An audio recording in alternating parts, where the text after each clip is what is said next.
पाप करून पापी म्हणे सैरा वैरा पळतैर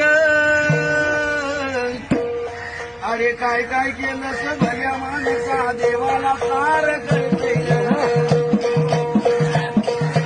काय काय केलं भल्या माणसा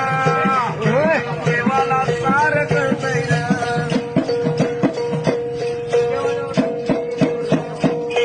तुझी सावली तुझा पासून कधी दूर होतच नाही तू केलेले कर्म सोडून जात नाही अरे शांती तुला ते झोपू देईना दिंड तुझला छळतैर काय काय केलं भल्या माणसा देवाला सार कळतैर